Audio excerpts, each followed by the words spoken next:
So the UFC announced a couple of pretty big fights today. I already covered Paddy Pimblett versus Tony Ferguson in another video. There's a couple other ones that I want to talk about, but I don't think they're all worthy of their own video, so I'm just going to put them together in here. First one I want to talk about is Jared Cannonier versus Roman Dolidze. This is a really good middleweight fight that I wasn't at all expecting to be made because Roman Dolidze is coming off of a loss to Marvin Vettori, and Jared Cannonier just beat the brakes off Marvin Vettori, like really bad. It was that was the most hurt we've ever seen Marvin, and it was just consistent. Like, he beat up Marvin Vettori, and Marvin seemed afraid for most of that fight, which it was shocking to me, especially after that first round where Jared got hurt. Now, it's a really good fight. I'm very excited for it, but I don't think it's going to be a particularly competitive fight. I do think Jared Cannonier is better than Roman Dolidze pretty much everywhere. Obviously, he's not better on the ground, but I don't think it'll get to the ground. So that's why I'm saying I think Jared Cannonier, he's just an all-around better fighter. He's definitely a better striker. All Roman Dolidze has on the feet is a right overhand. He just spams that overhand. That's what he's doing against Marvin.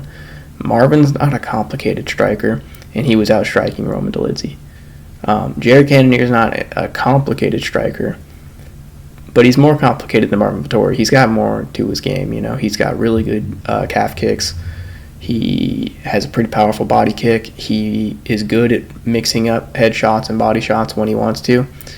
He has really good cardio, and he hits like a truck, and he carries that power into the late rounds. And yeah, he's got great hooks. Like, he's a scary dude on the feet. He's very scary. He might not have the best chin. He did get rocked by Marvin Vettori, which is not a good sign for your chin. But I think he's a good enough striker to just not get hit by Roman Dolidze's right overhand more than maybe once. I think he's got a good enough guard and good enough defense to either get out of the way or roll with the shot or parry or whatever. And, yeah, I think he's going to beat up Roman Dolidze really bad on the feet. And if Roman ever gets close enough to shoot a takedown, I don't think he'll get it. I think Jared Cannonier has good takedown defense, and I think he's a physical specimen. And at the very least, he could probably muscle Dolidze off of him at least a few times, And I think he'll outlast Dolidze in the cardio department. So as the fight goes on, I don't think Dolidze's takedowns are going to get better. They're just going to get worse. And also Jared, if you remember what Jared did to Jack Hermansson, he timed a takedown from Jack Hermansson. He timed it with an uppercut and knocked Hermansson out. So Roman Dolidze has that to worry about. I just don't really see how Roman wins the fight, to be honest. I mean, the only way he can win is if he gets to the ground and he submits Jared. There's no way he's winning on the feet.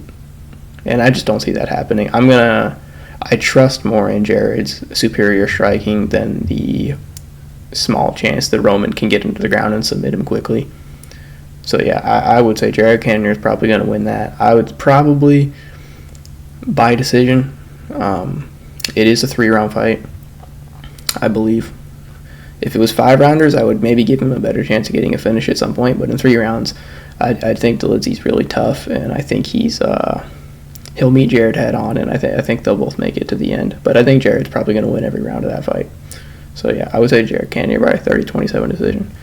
The other fight that I want to talk about is Davison Figueredo's moving up to bantamweight, and he's fighting Rob Font, which I thought Davison was going to fight Dominic Cruz. Wasn't that announced a while ago? I could be wrong about that, but I'm pretty sure it was. Let me know if I'm wrong in the comments. But his fight with Rob Font, that's going to be a really good fight. I think that's a good middle-of-the-pack ranked bantamweight to move up to. I don't think it would have been good for Davison to move up and immediately fight like a top 3 guy, Like, Corey Sandhagen would kill him, let's be honest.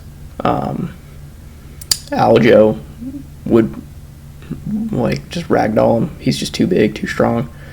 I would have liked to have seen him fight Henry Cejudo, to be honest, because Henry Cejudo, being the former flyweight champ and being a pretty small dude, I think that would have been an interesting fight, seeing a former flyweight champ fight another former flyweight champ. I think that would have been cool. But Rob Font, that's a good fight. Rob Font probably has the slickest boxing in the UFC right now. Just being totally honest. He's not the best all-around fighter, obviously, but if you just want to look at his boxing, I don't know if there's anybody in the UFC that has like nicer hands. That's probably a weird way to put it, but the way he puts combinations together so effortlessly is really incredible to watch. He's a really, really good boxer, and I think he'll piece up Deiveson Figueredo for pretty much this whole fight. I don't know how Deiveson Figueredo will do against guys closer to his size. I think he heavily relied on being the weight bully at flyweight. I mean, he was very good, but if you remember when he was coming up and when he became the champion, he had those Benavidez fights. Everything everybody was saying about him was how he is so imposing and he hits so hard for a flyweight. He's so strong for a flyweight. He's just scary, you know. He beats up all these small flyweights. He's so much bigger than them. And then Moreno showed up with a granite chin and gave him a really hard time. And Moreno showed to be like a much better fighter technically. He mostly just had to get past the physical advantages of Deiveson Figueredo. And at bantamweight, I just don't think he's going to have those advantages anymore. He might a little. He might still be bigger than most bantamweights, but Rob Font's not a small guy. And he hits hard. He knocked out Adrian Yanez like bad, you know. He sent him to the Shadow Realm with that hook. And Deiveson gets rocked by Brandon Moreno's jab. So I feel like that's kind of the story of the fight there. And he's very wild on the feet. Go watch the first fight between him and Brandon Moreno. Watch that. Watch the second fight. The third fight he looked better. But then also watch the fourth fight. Just watch his Brandon Moreno fights. He's very wild on the feet. He throws, especially like later into the fight, he gets very wild and he stops fighting super technical and he just fights crazy.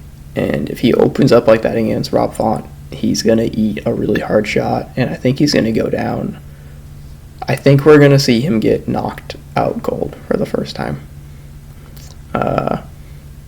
He can't box with Rob Font.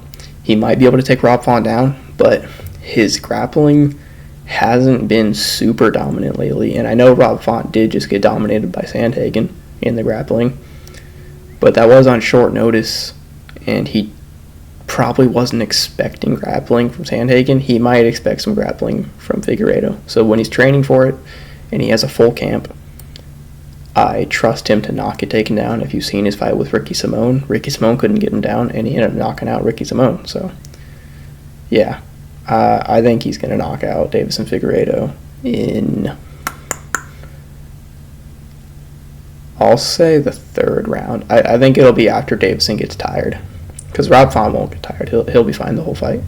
Deiveson gets tired, and I think Rob Font will, as Deiveson gets tired and he starts to swing more wild like he always does as he gets later in the fight, I think Rob Font will time Deiveson probably coming in, probably be swinging, trying to hit Rob after he's probably getting frustrated for most of the fight, you know, not able to land anything good. He's probably getting peppered the whole fight by the jab, losing patience, tired. Third round, tries to charge down Rob Font, bully him around. Rob Font times him coming in, hits him with like a right straight or something, or maybe like an uppercut, and puts him down and finishes him with a couple of ground and pound shots. Unnecessary ground and pound shots. Yeah, that's how I think that's probably going to go.